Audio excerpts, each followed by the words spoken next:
welcome to another episode of Snow Country for Old Men. My name is Peter, your host. I'm a freelance writer and guide based in Nagano, Japan, and this is a podcast to talk about life, travel, and more in Japan's legendary Yukiguni. On today's episode, I have the pleasure of speaking with Komatsu Haruna, a very talented musician and performer based in Iizuna, Nagano. Listeners to previous episodes of the podcast are actually already familiar with Haruna, whose composition and performance with the Taiko group Iizuna Gongen Daiko plays out each episode of the show. Haruna is a classically trained musician who now focuses on Taiko drum performance with Iizuna Gongen Daiko, and most recently is also involved in a local revitalization program promoting the area through the story of its supernatural protector, the Iizuna Saburo Tengu. Today's episode touches on different issues I have a real interest in and that acted as part of the motivation for launching this podcast, from the very general issue of regional vitalization in Japan to local mythology and the role it plays in small communities in Japan, and Japan's very interesting blend of faith systems. We try to keep things light and not go into too much detail about those, but we do touch on them before talking about Haruna's dual role as both a Taiko performer and part-time Tengu. Make sure to check out the videos included in the show notes of today's episode. And we also explore her story and how, having grown up in Iizuna, it was actually in London that she discovered Taiko, and more recently has really come to appreciate the place that she calls home. I think you'll agree that Haruna is anything but one-dimensional, a comment that will make more sense having listened to the episode, and she brings a real humour and vitality to today's conversation. Apologies for the voice, like all old men, I'm suffering through some allergies today, but luckily I wasn't on the day that I spoke with Haruna. I hope you enjoy.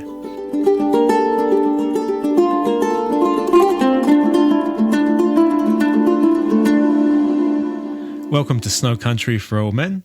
I'm your host, Peter, and my guest today is neither old nor a man. She is Komatsu Haruna, a very talented musician and performer, and I'm very happy to sit down with her today for a chat. Haruna, how are you? I'm very good. Hello, Peter. I appreciate you making time to speak with me today and really looking forward to this episode, as I think we're going to touch on lots of things that I'm personally interested about the snow country and Japan in general. Mm-hmm. But to get going, you're my first guest who's actually born and raised in the snow country. Can you just tell us, where are you from and where did you grow up? I'm from Nagano City. I was born in Nagano City, actually. Then I moved to Iizuna when I was a teenager. Okay. So Iizuna, where is that in relation to Nagano City? It's just very close, like next to each other. Mm-hmm. Just half an hour by drive. Around 10 kilometers, is that correct? Yeah. And for listeners, if you're not aware, Nagano City is around, if you're coming by Shinkansen, the bullet train, it's around 80 minutes to 2 hours to the northwest of Tokyo. So actually, quite far from Tokyo, but quite quick and easy to get to. Iizuna itself, though, I've been there a few times. Iizuna is quite a small village. It's based around Mount Iizuna. Population, I believe, of around 11,000 people. Does that sound correct? Yeah. A very long history, very beautiful history. But for you, having grown up in Iizuna, if for someone who's never been there before, how would you describe it? Officially, it's a beautiful countryside area, and it's just so the nature is beautiful, people is nice. But when I was a teenager, it's a boring place, and because I work as a tour guide, so to my guests I said it's a beautiful area, and people farming, and lots of old people live there. It's beautiful, but actually, it's people live there, just go to work in the Nagano City, so it's just not really like countryside. So that's interesting what you hit on there. As you were growing up as a teenager, it's not a place that you necessarily wanted to be. Is that correct? Yeah, it's just like, it's just nothing there. No shop. Like, there's boring shops, boring people. Everything was so boring. So I find that very interesting because, what I've learned about Iizuna is actually it's a very important place for many reasons. Yes. It's something you weren't aware of when you were young. So again, Iizuna is based around Mount Iizuna, and that's one of what they refer to as the Hokushin Gogaku, the 5 peaks of Hokushin, including the mountains of Togakushi, Kurohime, Madarao, and Myoko. The mountain itself, I believe, is around 1,917 meters in height. So not a huge mountain. There are certainly much bigger mountains in Japan. It's an extinct volcano and part of the wider national park of Myoko Togakushi Renzan, a very beautiful national park which actually touches on the fringes of Nagano City. The mountain itself, I understand, has been a point of devotion for a very interesting faith system or cult called Iizuna Shugen for many, many centuries. And people come from all over Japan to visit the mountain for religious purposes. Were you aware of that growing up, or was the mountain just a mountain out the back? Thank you very much for explaining everything. Yeah, before the show, I asked Peter to explain everything. So actually, I didn't know anything about culture in Iizuna, or like none of my friends knew that either. So you weren't aware at all that there was a whole system of devotion around the mountain, or of this system called Iizuna Shugen, which is a type of Shugendo. Something you weren't aware of? Not really, no. And so for listeners, Shugendo is very interesting. It's something which maybe can be a little bit hard to get your head around. So Shugendo is a Japanese faith system, and there are many types of Shugendo, and they blend Buddhism with Shintoism, the native religion, and a lot of Japanese myth and folklore. There's a strong emphasis on nature worship through these types of Iizuna Shugendo, and as I said, the point of devotion for Iizuna Shugen is the mountain itself. Have I summed that up correctly? I don't know, anything that you would say kind of to help listeners understand exactly what Shugendo is? And you are correct. So do you agree it is hard to kind of understand exactly what it is and what's involved, but there is an emphasis on kind of practice and ritual over scripture. A lot of people actually going into the forests and mountains as a kind of a form of a spiritual retreat and things like this. Does that sound about correct? Yeah, it's very correct. And many people write different things. There's no like one correct answer, and that's why it's very interesting, because it's one person say this, the other person say different thing, and that's why it's very fascinating and very interesting. Do you feel a lot of pressure to be able to explain it today clearly to me? Yes. This part I don't want to explain in my English. Yeah, no, totally fine. I mean, from living here for many years now, I know as a guide myself, trying to explain it to people can be very, very hard. And I don't think that, certainly not the focus of this podcast is to explain Shugendo, just to mention that Iizuna is very important to a major type of Shugendo referred to as Iizuna Shugen, where the mountain itself is a point of devotion, plus this other very interesting character referred to Iizuna Saburo Tengu. Yay! Finally! Iizuna Saburo Tengu, that's what I want to talk about. Now, this is where you jump in and correct me if I get something wrong. So, again, international listeners and visitors might already be aware of Tengu. Tengu are a type of yokai or supernatural being that are very common in Japanese, not just in Japanese mythology, but actually referenced in daily life in Japan. I think many Japanese believe that in some form yokai exist. Tengu most typically are depicted in two types. There's the classic Tengu with a bright red face and a very long red nose. That's one type. And then there's what they refer to as the Karosu Tengu, which is the effectively crow Tengu. Is that correct? It's a Tengu with a bird face, a beaked face. But the Iizuna Saburo Tengu is a little bit different to those, is what you mentioned before the interview. Can you just describe to us, what does it look like? It's actually quite close to Crow Tengu. It's almost the same, and many people kind of mix up both. But the Iizuna Saburo Tengu, it's more look like hawks or like eagles. Yeah, so it's got a very strong bird face, two very prominent large yellow or golden wings. It wears the robes of what appeared to me to be is it a Buddhist monk or a Shinto priest? Yeah, and in its hands it's carrying something. Is that correct? Yes, and sword and rope. sword on a rope, right? And I've also seen it depicted actually with, is it snakes around its arms? Yes, the white snakes. White snakes, and riding a white fox through the sky. Yes. Okay, so there's a lot going on here, obviously. Yeah. I think that's all probably very symbolic of certain things. But very interestingly, I was reading the origin story of the Saburo Tengu. The belief is actually that it originates from India. Yes. Can you tell us some of that story? Because I have a real interest here. There's a real temptation with Japan to think that Japan is very unique, that Japan was isolated from the rest of the world and grew up here, and things developed here, totally disconnected to the rest of the world. Personally, I don't think that's very true.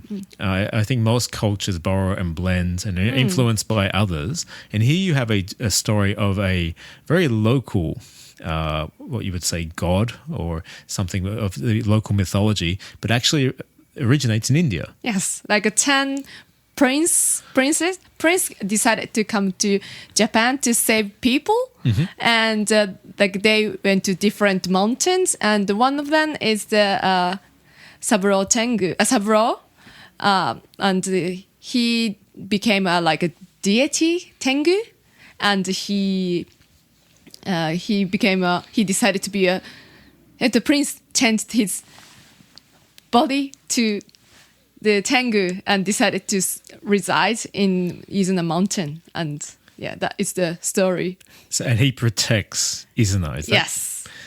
And your experience when you were growing up in Iizuna, were you aware of the Tengu? You said you weren't aware of Shugendo. But I didn't know about the Shugendo, but I knew about the Tengu. But that was, but like people are not really aware of like old folklores, but in like 20, 30 years ago. So they made a character with like a long-nosed Tengu. So, but like then they find out, actually that was not correct. So they decide not to promote that long-nosed Tengu, and that, that culture kind of dying out now. Interesting, which leads us on to the project that you're involved in. You're involved in a project which is designed to promote the Iizuna Tengu, yes, and to promote Iizuna itself through your Taiko group, Iizuna Gongen. So let's talk about that. How long have you been performing Taiko, and what's involved with the project that you're working on? Okay, I've been playing Taiko for 10 years. I didn't start playing Taiko in Iizuna. I actually started in London, but I came back to Japan 5 years ago, and I joined Iizuna Gongen Daiko. But actually, Iizuna Gongen Daiko started 30 years ago. And but they stopped performing like 15 years ago, but original members, they always wanted to start again. So then I met the original members, and I was asked, could you join a group and start Iizuna Gongen Daiko again? So yeah, why not? Then it's kind of revival. Yeah. Kind of. And so what you said, that actually the group has been going for 30 years, but it was kind of dying out. And so what's, again, the reason for that? I mean... people getting busy, or like they're bored of playing Taiko, same tunes all the time, I guess, and it's really hard to keep one organization going, Yeah. Yeah. Because I think, again, for international listeners or visitors, and the chances are if you're listening to this or coming to Japan that you're very interested in Japanese culture, things like Taiko are really interesting to us. But for many Japanese, I guess Taiko maybe is a bit of an old art form, and maybe people lose interest in it. Yeah, I think so, because like 30 years ago, we had like a big Taiko boom. Like many like areas, like they wanted to have their own Taiko groups. But, so like people are kind of, like local people kind of bored of listening to Taiko, Taiko again. I think maybe that happened. Yeah, and I was also, in preparation for the interview, I was reading that Taiko actually refers to all drums. Yes. In Japan. not just the drums that I was thinking of, which are the very large drums that traditionally were used for ceremonies, actually used for various reasons. So the type of drum that you're playing, what are they actually called in Japanese? Wadaiko. Wadaiko. And the other thing I was also reading that I found really interesting was that these large Taiko performance groups, it's actually a relatively new thing in Japan, invented in the 20th century. That's right. Right. Yeah, because taiko was used in like you said in the shrines and temples. Kabuki. Yeah, and or like local festivals. The playing with the bamboo flute and also the music for shishimai dancing. But just a wadaiko performance with like 10 drummers. Yeah. Only that kind of thing. It's really new, but actually it was started by like a guy who was classically trained. Right. Yeah. And in your group, how many members in your group, and what's the kind of age range? Are we talking younger people, older people? Right. So we have original members and new members. So like it's from 20s to 70s. Yeah, and we about like 13, 14 people together. And from what I'm aware of, it's majority female. Is that correct? Your group? Not exclusively, but majority female? Yeah, because like I teach my group, and the men who are not used to be who are not used to being taught by women, they cannot continue. You're talking about old men? Yeah, like it's my Haruna's dictatorship, But so like a few men in our group, but they're really nice guys, and they respect women, and they're really nice people. Yeah, I think it's a fantastic thing. And when I watch the videos of your performances and listen to the music, the enthusiasm really comes through, and not just yourself in your performance, but everybody in the group. It seems like a genuinely fun thing to be doing. Yeah, and so that's one reason I'm going to forcing them to laugh, smile. Because taiko is everything. It involves everything. So the music, but also like a performance is very important. So it's be like more like a dance, like how your face or your body is like how you do it. It's very important. So yeah, it's fun. I can enjoy, but sometimes it's typical Japanese. Like they cannot really show their emotion in their face. But so I'm kind of say everyone. I know it's very hard playing taiko. It's not easy. It's really hard job, but always smile. That makes people have fun. Yeah. And it looks you're enjoying. Definitely. Watching the videos that comes across. Yeah. But watching also you perform, it looks like it's quite a simple instrument to use. Now, I know that you don't just play taiko, that you play many instruments. Yes, that's right. Pretty impressed by that. Somebody who plays no instruments. Is taiko simple? It looks like a fairly simple instrument to it is handle. Very simple. If anyone can play if they hit. Yeah. So that's why it's kind of difficult to look good, because everyone can do it. You have to be really care what you're doing, like making one sound, how you lift your arms, when you hit the drums, like, small things, tiny details, you care a lot. Then that makes the good performance, and that makes different from other groups. That's what I think. And yeah, it's very simple, but it's very difficult at the same time. Yeah, that's something I hadn't thought about before. You're not just playing an instrument; you're actually performing while you're playing the instrument. So there's a lot going on. So the simplicity of actually doing it isn't simple at all. No. And an interesting comment you made to me prior to the interview was that actually, because anybody can hit it and generate the sound. So in that regard, it's very basic. But therefore, to actually be very good at it, that takes real time and real skill. Yes. Yeah. And the project that you're involved now combines both the Tengu performance and the Taiko group. And we're going to listen to one of those tracks in a moment, and I'll put a link on the podcast show notes so people can jump to YouTube and see the videos. The important to say, the Tengu you're going to see in that video, it's Haruna inside the Tengu costume performing, and she's also one of the members of the Taiko group performing. So those videos look like they're a lot of fun to produce. Are you still performing as a Tengu now, or it's only performing as a Taiko group? Because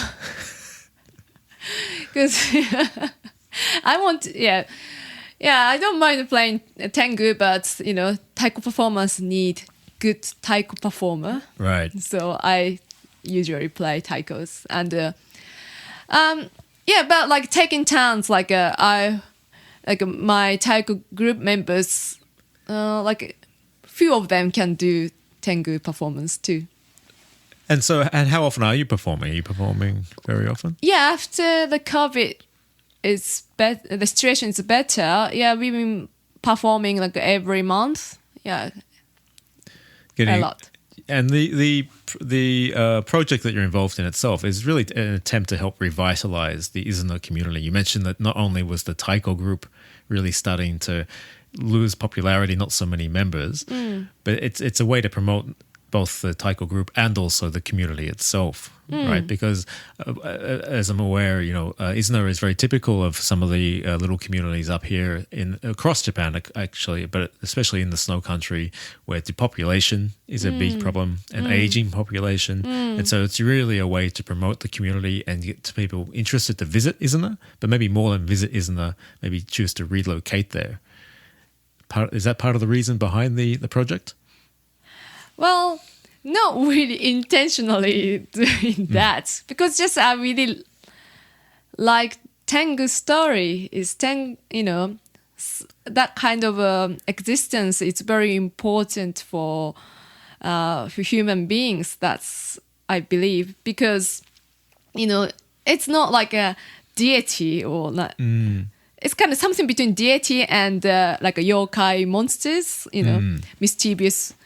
And something we don't know what is it. What's the Tengu? I don't know, but it's not like we 100% believe their existence, but it's not like we can deny the existence, and that kind of like there's always something we cannot figure out what that is. That having that kind of culture is very important for me and people. That's I believe. So I want to keep this culture, and I want to make people aware of this Saburo Tengu, because actually Saburo Tengu is was very popular during the Edo period in 17th century. When is the Edo period? It was 17th century up until the middle to end of 19th century. Yeah. So why am I asking the Japanese to you? But anyway, so and because this Saburo Tengu story, Saburo Tengu became famous throughout Japan because of the Shugendo wannabes. Yeah. So that's what I want to do. I want to people know about this, and doing that, I can contribute to society, and maybe we may have a more chance to play at the Taiko group. So so that's why I'm doing this.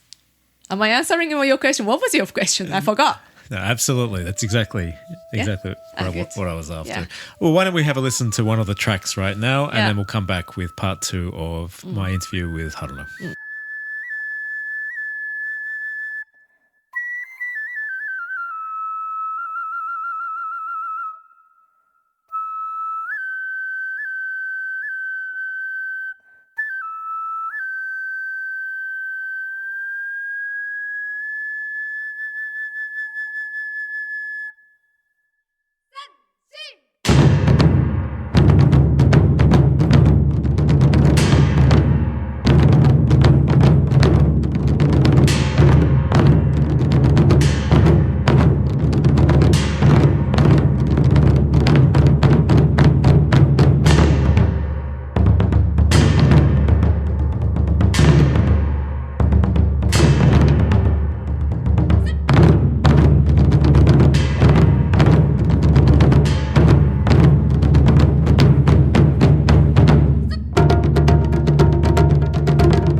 welcome back.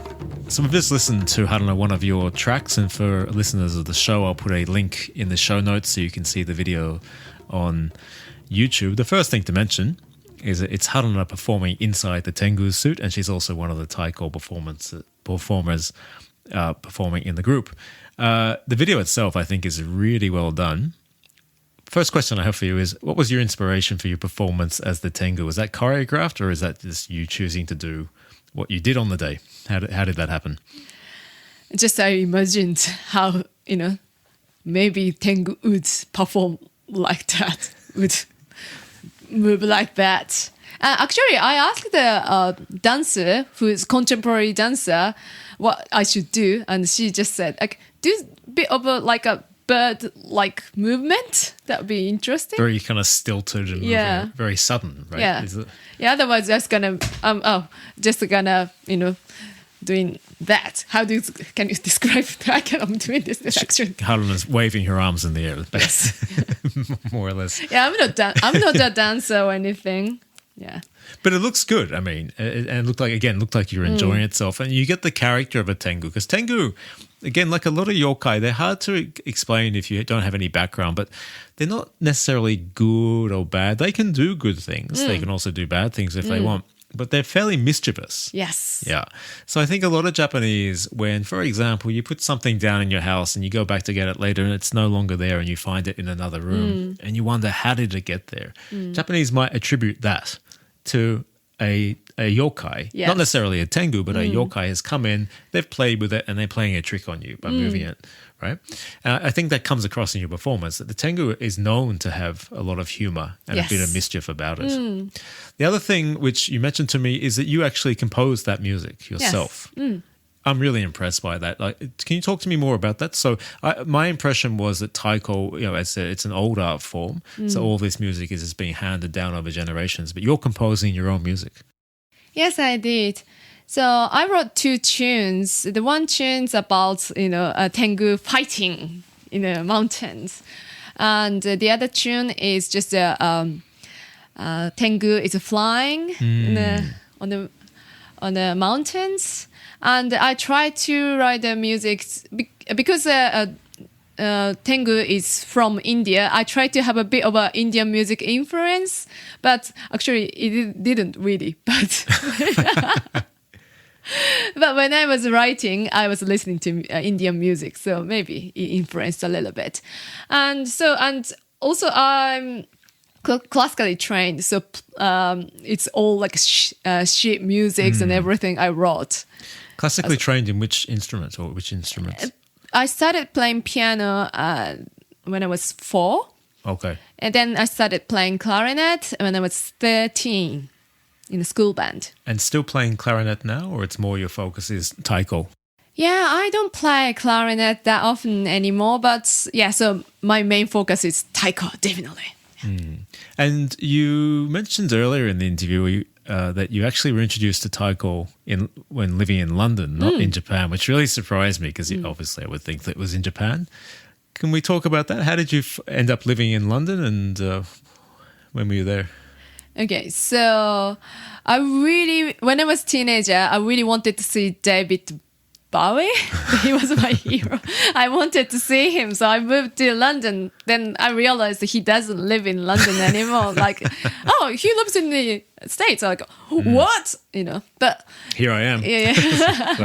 Then I stayed, but then I started playing because I didn't speak English well, so I wanted to make friends. So I started playing music. Then I start making friends, and because I started playing the clarinet first. Then I wasn't playing in the bands, and also then I wanted to be a pop star. So I made a band called No Cars. I wanted to be a pop idol, so I was playing it's a Japanese girls band, like 3 Japanese girls and 1 raccoon, and playing music. Then one of the the audience, half of the audience who was very keen, like Japanese culture, Right. and the Japanese girls, and whatever. And then one guy who said like, recently I joined the Taiko group, and would you like to join? And yeah, I said, why not? Because because I only play the Western music, like clarinet, and the playing rock music. So many people ask me if I play any Japanese music.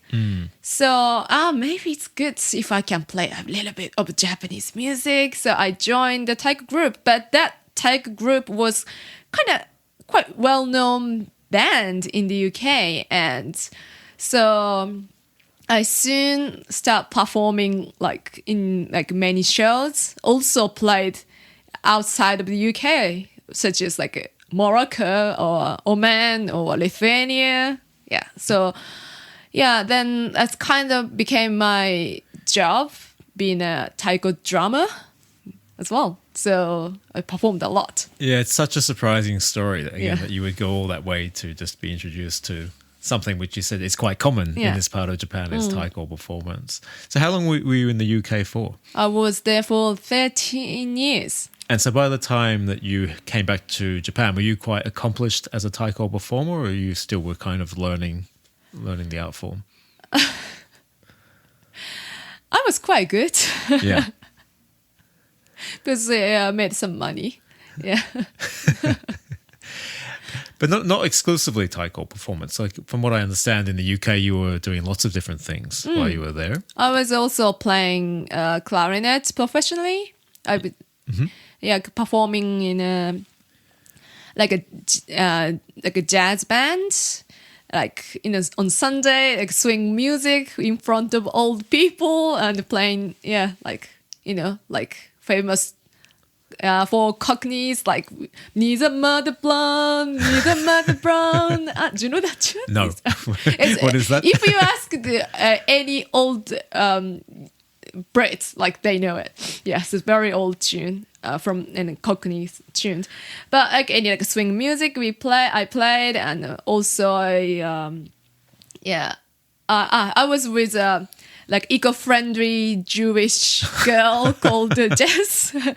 I play with her at like a Jewish like bar mitzvahs. Or like school concerts for promoting like environment stuff, or and Arabic music with a Moroccan guy called Sofian. He's a oud player. I'm not going to talk about that he was stoned all the time, but yeah, anyway. And also, I understand, performed at the Edinburgh Fringe Festival. Oh, yes. What was that about? Was that you performing your music there, or that was something else? Yeah, for the play. Right. Called Bucket List.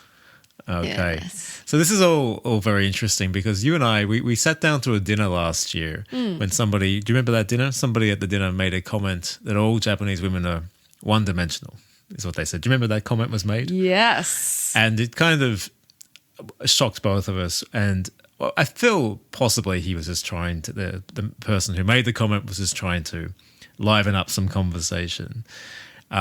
Personally, I don't think either of us would agree with that comment. And you are a perfect example of just how inaccurate. Yeah, I was so annoyed by that comment.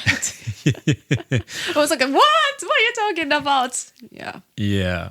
But I think he may have said it also tongue-in-cheek as well, that he obviously, that is exactly the person that you are not. But I really think that your story is really interesting. And I'm kind of surprised, actually, that you are back in Japan. So it sounded like, you were pretty set with your path you're on in the UK. May I ask what brought you back to Japan, and why Iizuna? Right. I came back here 2017 because my hero, David Bowie, passed away. No reason to stay in the UK anymore, because I was waiting for 13 years. But that's the official story. But actually, I came back to Japan to look after my dad. He was ill.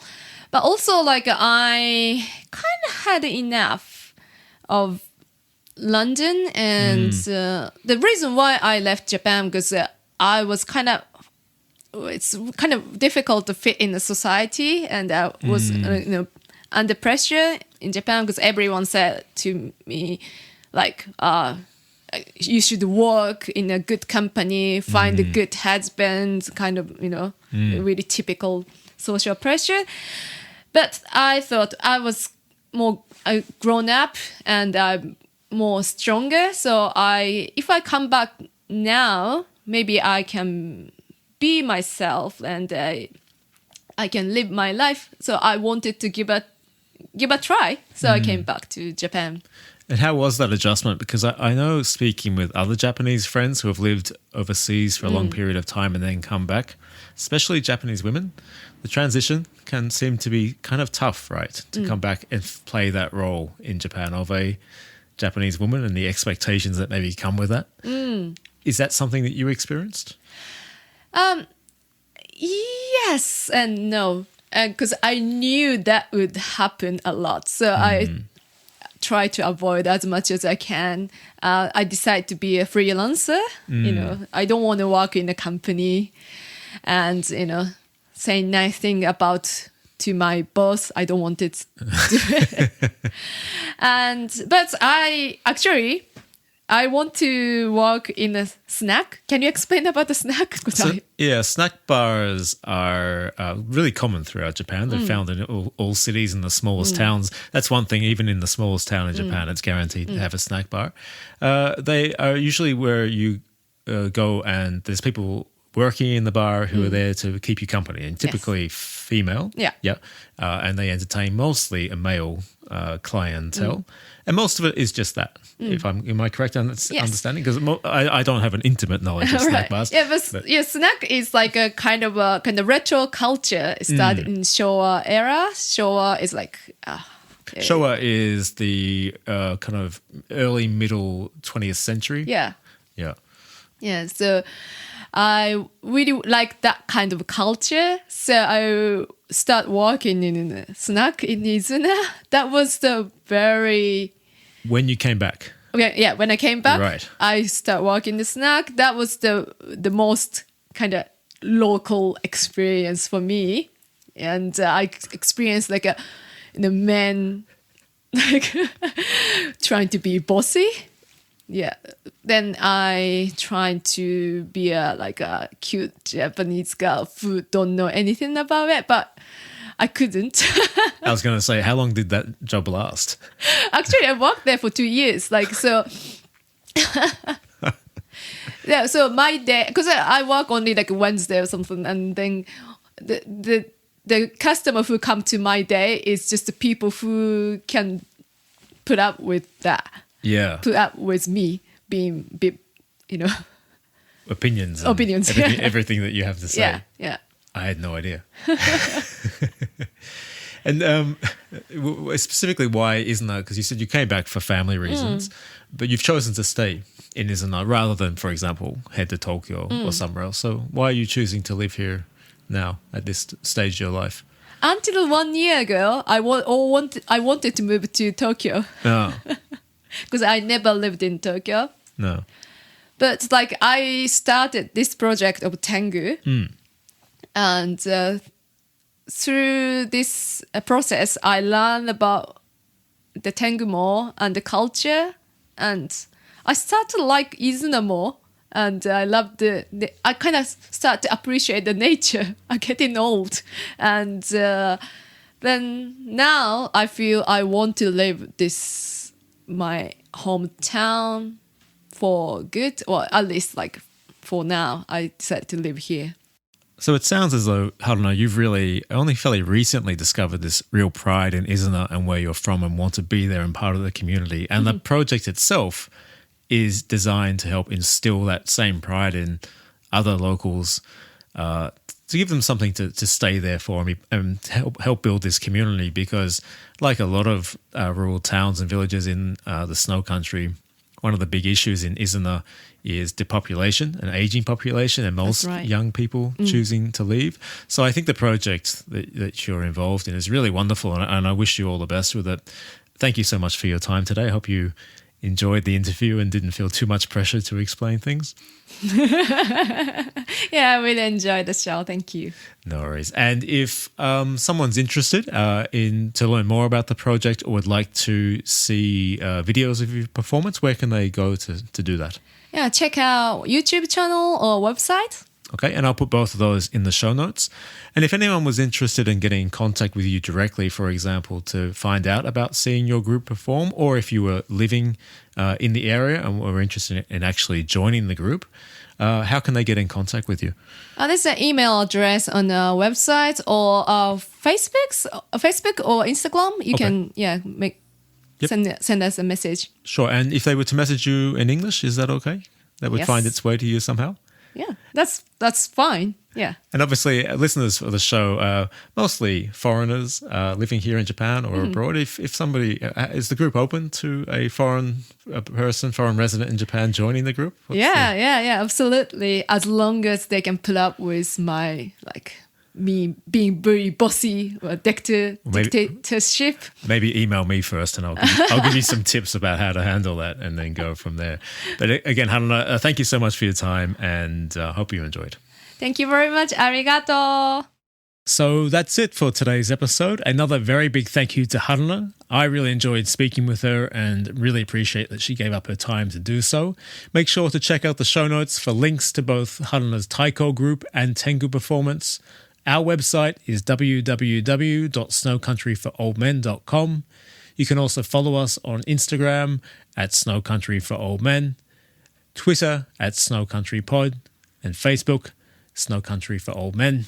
Make sure to subscribe, rate, and review the podcast.